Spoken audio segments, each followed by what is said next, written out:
Hello everyone. Today in this video lecture,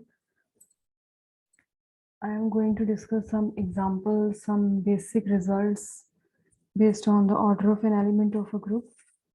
So let's start with the first result.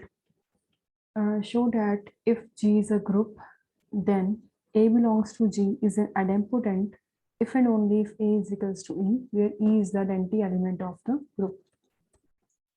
Idempotent का meaning क्या होता है? किसी भी एलिमेंट का स्क्वायर करने पे वही एलिमेंट वापस आ जाए तो उसे हम क्या बोल देते हैं? Idempotent element.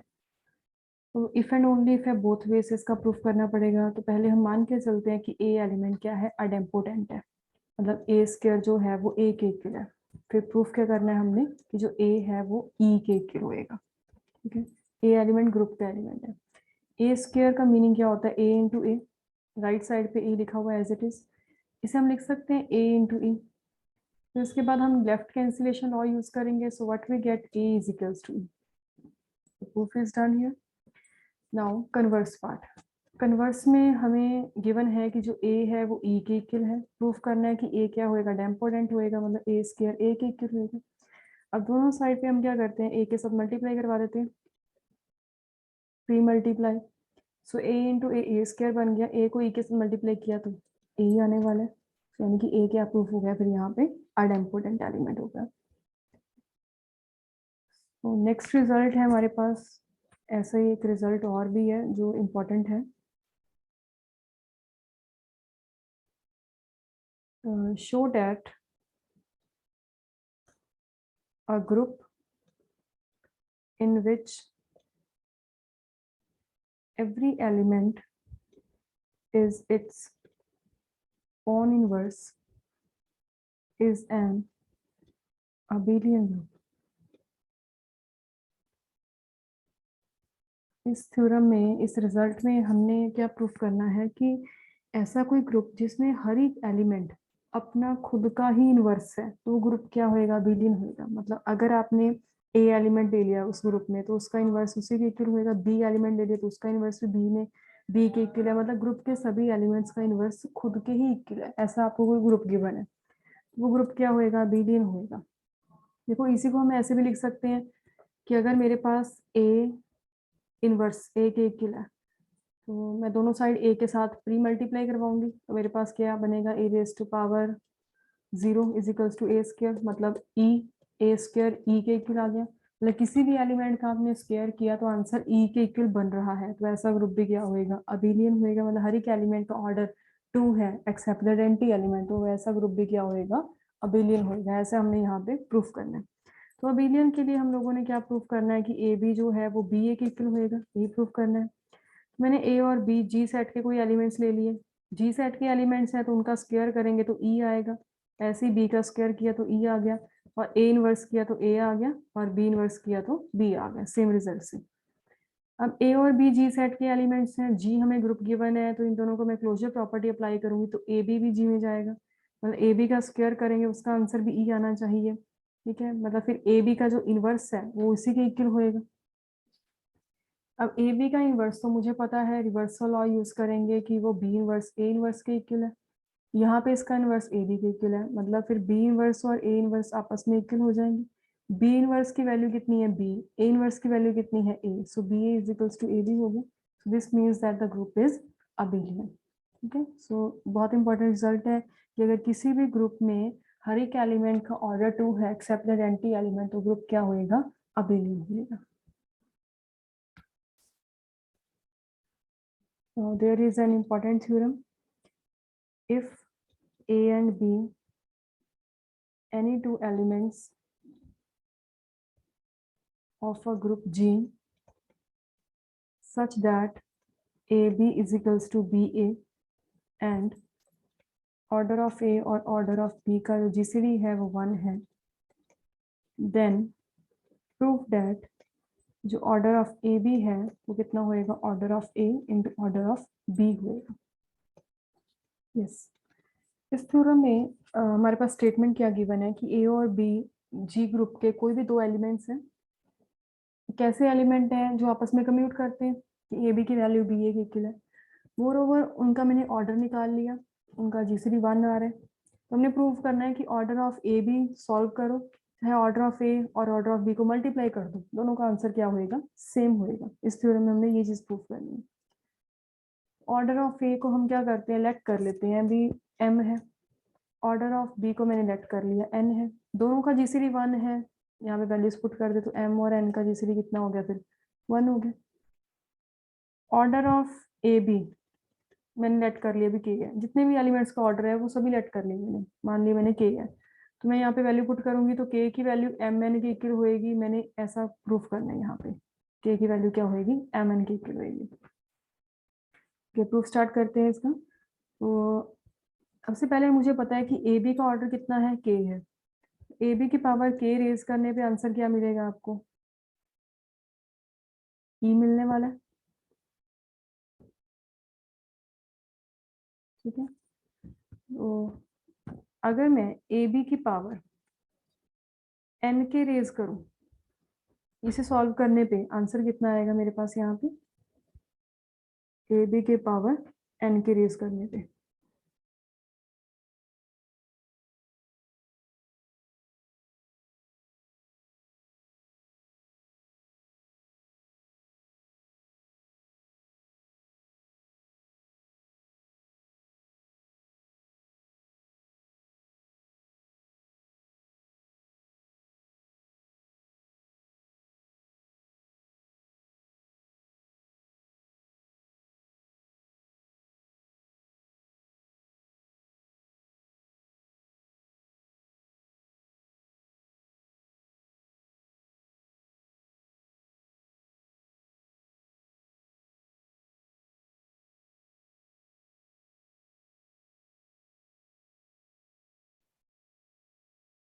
यस, तो मैंने यहाँ पे a b raise to power n k consider किया। तो इसकी वैल्यू हम ऐसे लिख सकते हैं, raise to power n k into b raise to power n k. This will be a raise to power n k b raise to power n into k, ठीक है। a raise to power n के, देखो b का order कितना late किया था हम लोगों ने, n, तो b की पावर n करने पे तो आंसर e आएगा। फिर आगे उसकी पावर k रेज करो, आंसर इसका e आने वाला है, तो मतलब आंसर इतना ही रह जाएगा। A b raise to power k का आंसर e है, तो a b raise to power दोनों साइड n पावर रेज कर दो, तो आंसर कितना आएगा, e आएगा। यानी कि a b raise to power n k कितना आ गया, e आ गया। यहाँ पे e आ गया मेरे पास। मैंने ये प्रूफ कर दिया। अभी a raise to power n k की वैल्यू कितनी है, e है, बट a का तो ऑर्डर मुझे m गिवन था, फिर m किसे डिवाइड करेगा, n के को डिवाइड करेगा, ठीक है। m और n का कोई को फैक्टर कॉमन नहीं है आपस में, फिर m n को तो डिवाइड नहीं कर सकता, फिर वो m किसे डिवाइड करेगा, k को ही डिवाइड करेगा। सिमिलरली अब मैंने ये प्रूफ करना है, अभी a b raise to power, यहाँ पे n के पावर रेज किया, अब यहाँ पे कितनी करोगे, m के पावर रेज करोगे। फिर से यहाँ पे बोथ साइड्स आप m पावर रेज करोगे, दोनों साइड पे फिर आंसर e आने वाला है इसका। इसे स्प्लिट करेंगे तो m k b raise to power m k, a की पावर m, a का ऑर्डर m है तो आंसर e आ गया, मतलब b raise to power m k आ गया बस। यानी कि हमने प्रूफ कर दिया b raise to power m k e के इक्वल है। b का ऑर्डर हमने n लेट किया था, तो फिर n m के को डिवाइड करेगा, n और m का जीसीडी 1 है, फिर n जो है वो k को डिवाइड करेगा, ठीक है। यानी कि हमें m नंबर मिल गया जो k को डिवाइड करता है, n भी ऐसा नंबर है जो k को डिवाइड करता है, फिर इन दोनों का जिस एलसीएम जो है वो भी k को डिवाइड करेगा। और हमें एक रिजल्ट पता है कि कोई भी टू नंबर्स है m और n, दोनों का जो एलसीएम है और जो जीसीडी का प्रोडक्ट है वो दोनों के प्रोडक्ट के इक्वल होएगा।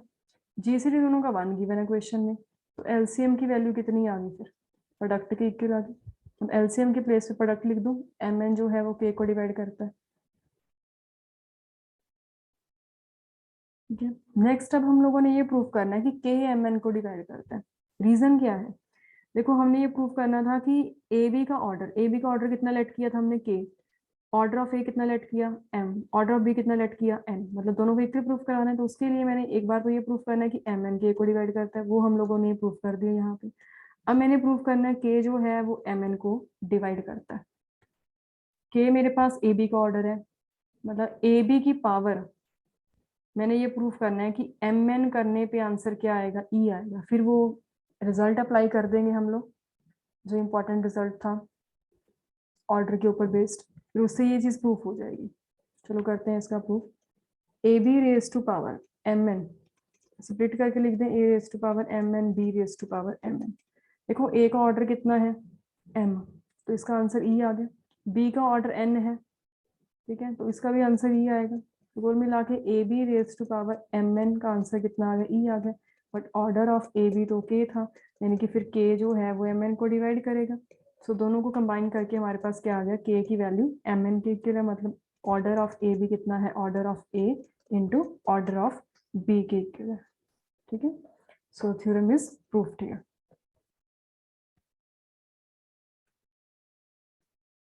Now here is the next theorem, that is again very important theorem. Let G be a group such that AB raised to power n is equals to A raised to power n, B raised to power n for 3 consecutive integers n, and for all A and B belongs to G, show that G is abelian.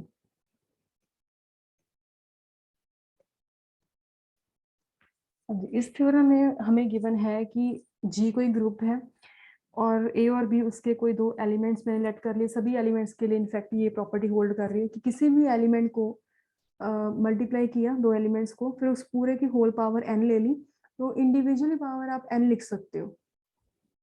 3 consecutive integers के लिए ऐसी property hold करती है।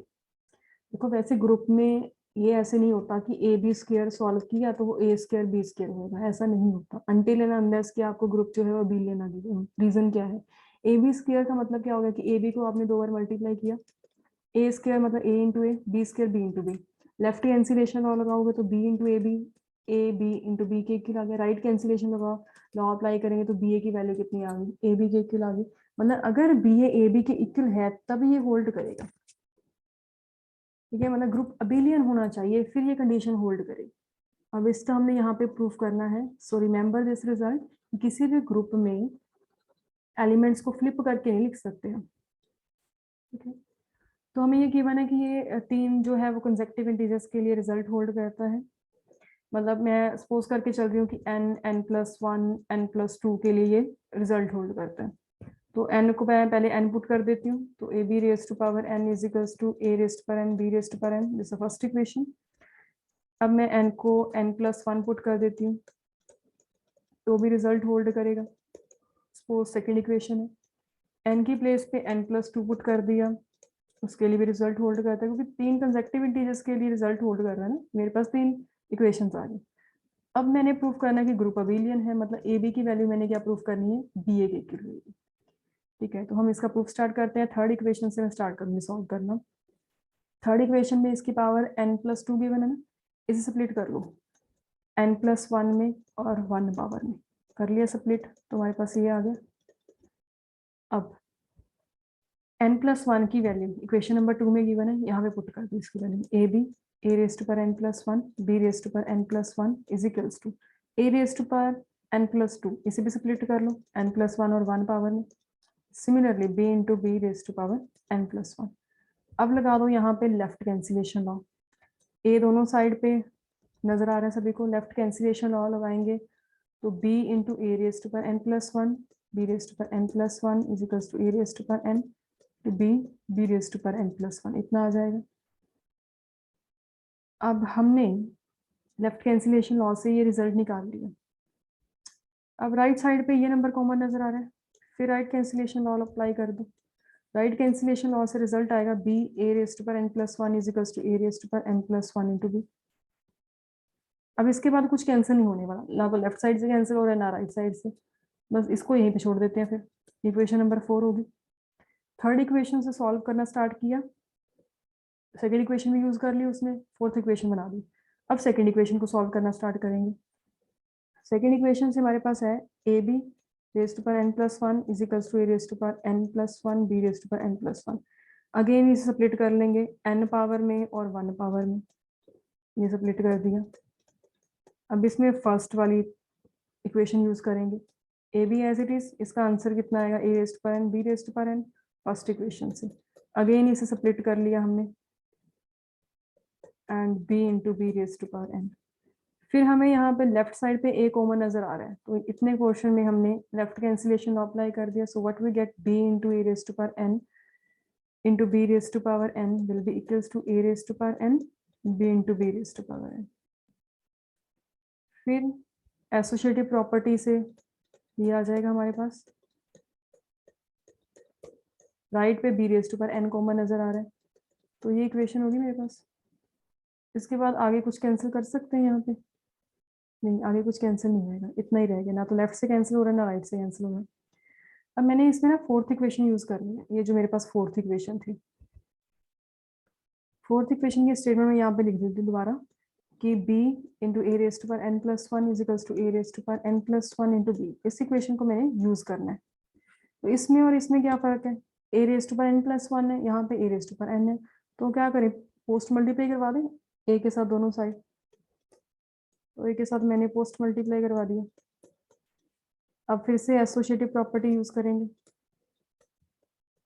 Group है तो associative property hold करेगा ही करेगा। तो हमारे पास ये कंबाइन करके ये रिजल्ट बन गया, और यहाँ पे a raise to power n into b आ गया। अब b into a raise to power n plus one, इसकी वैल्यू इक्वेशन नंबर 4 में हमें गिवन है, इसकी वैल्यू कितनी है, a raise to power n plus one into b. ठीक है, तो फिर से हम इसे ऐसे स्प्लिट करके लिख सकते हैं, a raise to power n plus one को, यहाँ पे n है ना तो इसे स्प्लिट कर लो, a raise to power n into a into b में equals to a raise to power n into b है। फिर एसोसिएटिव अप्लाई कर दो, अब लेफ्ट कैंसिलेशन लाओ, so what we get, a b is equals to b, that means group is abelian. तो यही हमने रिजल्ट प्रूव करना था। सो ये रिजल्ट इंपॉर्टेंट है कि अगर मेरे पास 3 कंसेक्टिव इंटीजर्स के लिए होल्ड करेगा तो वो ग्रुप क्या होएगा, अबेलियन ही होएगा। ठीक है, सो इस वीडियो लेक्चर में इतना ही। Thank you for watching, keep on watching.